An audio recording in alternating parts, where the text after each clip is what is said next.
Isang araw ng pamamahinga, naparaan sina Jesus sa triguhan. Nagugutom ang kanyang mga alagad noon kaya't sila'y kumuha ng mga butil ng trigo at kumain yun. Nang makita ito ng mga Pariseo, sinabi nila sa kanya, Tignan mo ang ginagawa ng iyong mga alagad. Bawal yan kung araw ng pamamahinga. Sumagot si Jesus, Hindi ba ninyo nabasa ang ginawa ni David nang magutom siya at ang kanyang mga kasama? Pumasok siya sa bahay ng Diyos, kumain ng tinapay na handog, at pinakain din niya ang kanyang mga kasama. Labag sa kautusan ang ginawa nila, sapagkat ang mga pari lamang ang may karapatang kumain yun. Hindi ba niyo nababasa sa kautusan na tuwing araw ng pamamahinga, ang mga pari ay may ginagawa sa templo na bawal gawin sa araw na yon? Gayunmay hindi sila nagkakasala. Sinasabi ko sa inyo, may isang naririto na higit na dakila kaysa templo. Kung nauunawaan lamang ninyo ang kahulugan ng mga salitang ito, Hindi ang inyong handog sa akin ang nais ko, kundi ang maging mahabagin kayo. hindi sana ninyo hinatulan ang mga walang sala. Ang araw ng pamamahinga ay nasa ilalim ng kapangyarihan ng anak ng tao. Pagkaalis ni Jesus sa pook na yon, pumasok siya sa sinagoga. May isang lalaki roong paralisado ang isang kamay. Naroon din ang ilang taong naghahanap ng pagkakataong maparatangan si Jesus. Kaya tinanong nila si Jesus, Naaayon ba sa kautosan na magpagaling kung araw ng pamamahinga? Sumagot siya, Kung kayo'y may tupang nahulog sa balon sa araw ng pamamahinga, hindi ba niyo ito iaahon? Higit na mahalaga ang isang tao kaysa isang tupa. Kaya't naayon sa kautusan ang gumawa ng mabuti sa araw ng pamamahinga. Pagkatapos, sinabi ni Jesus sa lalaki, Iunat mo ang iyong kamay. Iniunat nga ng lalaki ang kanyang kamay at ito'y gumaling gaya ng kabilang kamay.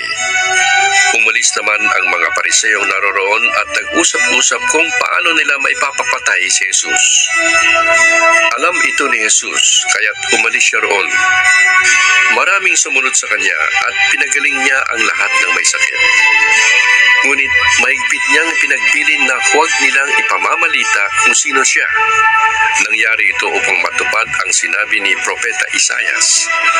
Narito ang lingkod kong itinangi at hinirang. Iniibig ko ng labis at lubos na kinalulugdan. Ang banal kong espiritu sa kanya'y ibibigay. At doon sa mga bansa, ang hatol ko'y kanyang isasaysay. Hindi nagkikipagtalo. Mahinahon kong mangusap. Kung siya ay magsalita, sa lansangay di malakas. Hindi sa puputol ng tambong nakahapay. Na hindi rin papatayin umaandap na ilawang. Hanggang itong katarungay mapairan niyang ganap. Pag-asa ng mga hentil ay sa kanya ilalagak. Dinala noon kay Jesus ang isang lalaking bulag at pipi na sinasaniban ng demonyo. Pinagaling siya ni Jesus kaya't siya ay nakakita at nakapagsalita. Namangha ang lahat at sinabi nila, Ito na kaya ang anak ni David? nang iyo'y marinig ng mga Pariseo ay sinabi nila, Nakakapagpalayas siya ng mga demonyo sa kapangyarihan ni Beelzebul, ang prinsipe ng mga demonyo. alam ni Jesus ang kanilang iniisip kaya't sinabi niya, Ang bawat kahariang nahahati at naglalaban-laban ay papagsak. At alinmang bayan o sambahayang naglalaban-laban ay mawawasak. Kaya't kung si Satanas ang nagpapalayas kay Satanas, kinakalaban niya ang kanyang sarili. Paanong mananatili ang kanyang kaharian? kaharian. Kung ako'y nagpapalayas ng mga demonyo sa kapangyarihan ni Beelzebul, kaninong kapangyarihan naman nagpapalayas ng demonyo ang inyong mga tagasunod? Ang mga tagasunod ninyo ang magpapatunay na maling-mali kayo. Ngunit kung ako'y nagpapalayas ng mga demonyo sa kapangyarihan ng Espiritu ng Diyos, nangangahulugang dumating na sa inyo ang paghahari ng Diyos. Hindi mapapasok ang bahay ng isang taong malakas kung hindi muna siya gagapusin. Kung nakagapos na siya, saka pa lamang malolooban ang bahay niya. Ang hindi panig sa akin ay laban sa akin, at ang hindi ko kasama sa pag-iipon ay nagkakalat. Kaya't sinasabi ko sa inyo, patatawarin ang anumang kasalanan at paglapastangan sa Diyos. Ngunit hindi patatawarin Ang anumang paglapastangan sa Espiritu Santo. Ang sinumang magsalita laban sa anak ng tao ay mapapatawad. Ngunit ang sinumang magsalita laban sa Espiritu Santo ay hindi mapapatawad, maging sa buhay na ito o sa kabilang buhay. Sinasabi ninyong mabuti ang punong kahoy kung mabuti ang kanyang bunga, at masama ang punong kahoy kung masama ang kanyang bunga. Sapagkat sa bunga nakikilala ang puno.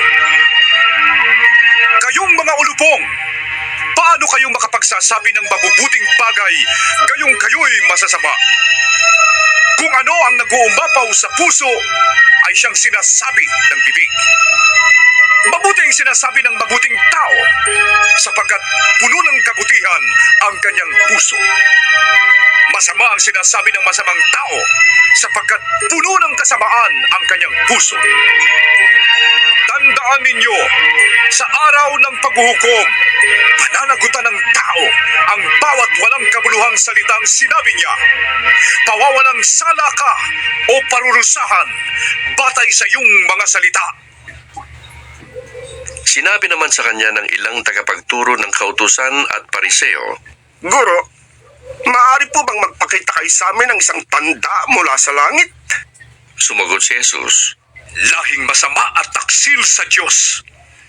Naghahanap kayo ng tanda, ngunit walang himalang ipapakita sa inyo, maliban sa himalang nangyari kay Propeta Jonas. Kung paanong si Jonas ay 3 araw at 3 gabing nasa tiyan ng dambuhalang isda, ang anak ng tao ay 3 araw at 3 gabi ring sasailalim ng lupa. Sa araw ng paghuhukom, titindig ang mga taga-Ninive at sasaksi laban sa lahing ito, sapagkat nagsisi sila matapos pangaralan ni Jonas. Ngunit higit pa kay Jonas ang naririto. Sa araw na yon, titindig din ang reyna ng timog at sasaksi laban sa lahing ito, sapagkat naglakbay siya mula sa dulo ng daigdig upang masaksihan ang karunungan ni Solomon. Ngunit higit pa kay Solomon ang naririto ngayon. Kapag ang masamang espiritu ay lumabas mula sa isang tao, siya'y gumagala sa mga lupaing tigang upang maghanap ng mapagpapahingahan. Kung wala itong matagpuan, ay sinasabi niya sa sarili, babalik ako sa tahanang aking pinanggalingan. Pagbabalik niya ay makikita niya itong walang laman, malinis at maayos.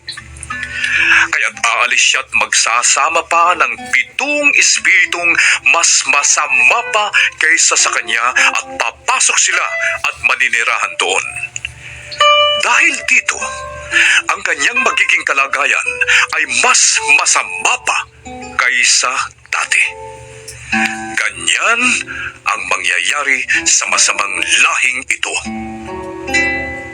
Habang si Jesus ay nangangaral, dumating ang kanyang ina at mga kapatid. Naghihintay sila sa labas at ibig siyang makausap. May may nagsabi kay Jesus. Nasa labas po ang inyong ina at mga kapatid. Ibig nila kayong makausap. Ngunit sinabi niya, Sino ang aking ina? At sino-sino ang aking mga kapatid? itinuro niya ang kanyang mga alagad at sinabi, Ito ang aking ina at mga kapatid. Sapagkat ang sino mang sumusunod sa kalooban ng aking amang nasa langit, yun ang aking mga kapatid at ina. 13 kabanata. Noon ding araw na iyon, si Jesus ay lumabas ng bahay at naupo sa tabi ng lawa. Dahil sa dami ng taong lumalapit sa kanya, sumakay siya sa isang bangka at doon naupo. Tumayo naman sa tabing dagat ang mga tao at sila'y tinuruan niya ng maraming bagay sa pamamagitan ng mga talinhaga. Ganito ang sinabi niya, May isang magsasakang lumabas upang maghasik. Sa kanyang paghasik ay may binhing nalaglag sa tabi ng daan. Dumating ang mga ibon at tinuka ang mga yon. May binhi namang nalaglag sa mabatong lupa. Dahil manipis lang ang lupa roon, sumibol agad ang mga binhing yon. Ngunit natuyo agad ito nang mabilad sa matinding init ng araw. Palibhasa'y mababaw ang ugat. May binhi namang nalaglag sa may matitinik na halaman. Lumago ang mga halamang ito at sinakal ang mga binhing tumubo. Ngunit ang binhing nahasik sa matabang lupa ay namunga. May tig 100, may tig 60, at may tig 30. Ang may pandinig ay makinig. lumapit ang mga alagad at tinanong si Jesus, Bakit po ninyo dinadaan sa talinhaga ang inyong pagtuturo sa kanila? Sumagot siya, Ipinagkaloob sa inyo na malaman ang mga lihim tungkol sa paghahari ng Diyos. Ngunit hindi ito ipinagkaloob sa kanila. Sapagkat ang mayroon ay bibigyan ng higit pa sa kailangan niya. 14 na kabanata. Nakarating kay Herodes na pinuno ng Galilea ang balita tungkol kay Jesus, kaya't nasabi niya sa kanyang mga lingkod, Si Juan na tagapagbautismo yun. Siya'y muling nabuhay, kaya nakakagawa ng mga himala. Itong si Herodes ang nagpahuli kay Juan. Ipinagapos niya ito at ipinabilanggo dahil kay Herodias na asawa ng kapatid niyang si Felipe. Sapagkat sinabi ni Juan kay Herodes, Hindi matuwid na magsama kayo ng asawa ng inyong kapatid. ibig ni Herodes na ipapatay si Juan, ngunit natatakot siya sa mga Hudyo sapagkat kinikilala nilang propeta si Juan na tagapagbautismo. Nang sumapit ang kaarawan ni Herodes, sumayaw ang anak na babae ni Herodias sa harap ng mga panauhin. Labis na nasiyahan si Herodes, kaya't sumumpa siyang ibibigay sa dalaga ang anumang hingin nito. Sa udyok ng kanyang ina ay sinabi ng dalaga sa hari, Ibigay po ninyo sa akin ngayon din, sa isang pinggan, ang ulo ni Juan na tagapagbautismo. Nalungkot ang hari. Ngunit dahil sa kanyang pangakong narinig ng mga panauhin, iniutos niyang ibigay sa dalaga ang ulo ni Juan, kaya't pinapugutan niya ito sa bilangguan. Inilagay ang ulo sa isang pinggan at ibinigay sa dalaga. Dinala naman ito ng dalaga sa kanyang ina.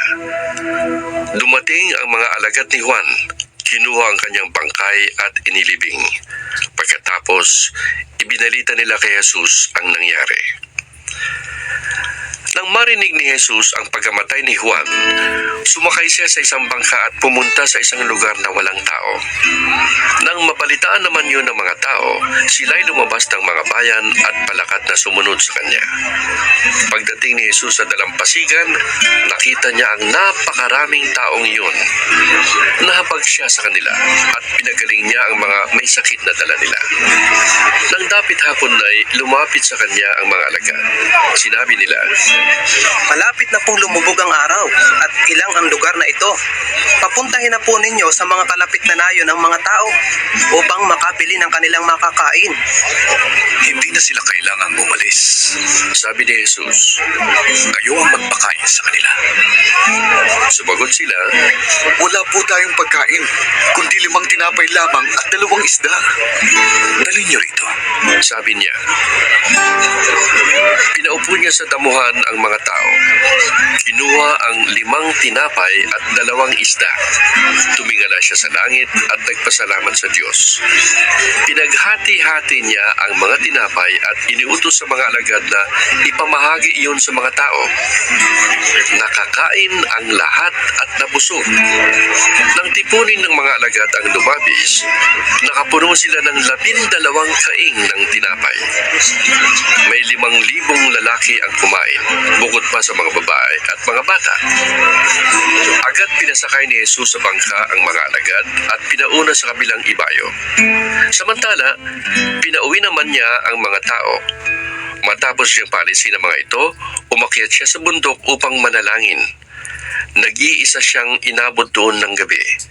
Samantala, ang bangka ay nasa laot na at sinasalpok ng mga alon sapagkat pasalungat sa hangin. Nang madaling araw na ay sumunod sa kanila si Jesus na naglalakad sa ibabaw ng tubig. Kinilabutan sa takot ang mga alagad nang makita nilang may lumalakad sa ibabaw ng tubig. Multo! Sigaw nila. Ngunit nagsalita agad si Jesus at sinabi sa kanila, Huwag kayong matakot! Ako ito! sinabi ni Pedro, Panginoon!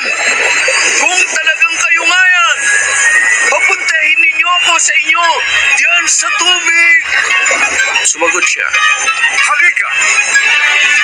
Mula sa bangka, lumakad si Pedro sa ibabaw ng tubig papunta kay Jesus. Ngunit nang mapansin niyang malakas ang hangin, siya'y natakot at nagsimulang lumubog. Panginoon! Sagipin ninyo ako! Sigaw niya. Agad siyang inabot ni Jesus. Bakit ka nag-alinlangan? Napakaliit ng iyong pananampalataya. Sabi niya kay Pedro. Pagkasakay nila sa bangka, tumigil ang hangin at sinamba siya ng mga nasa bangka. Tunay nga pong kayo, ang anak ng Diyos. Sabi nila. Tumawid sila ng lawa at dumating siya sa baybayin ng Genesaret. Si Jesus ay nakilala ng mga taga roon at agad nilang ipinamalita ang kanyang pagdating, kaya't dinala ng mga tao ang lahat ng may sakit sa buong lupaing iyon. Hiniling nila kay Jesus na mahawakan man lamang ng mga may sakit ang laylayan ng kanyang damit, at ang lahat ng gumawa nito ay gumaling.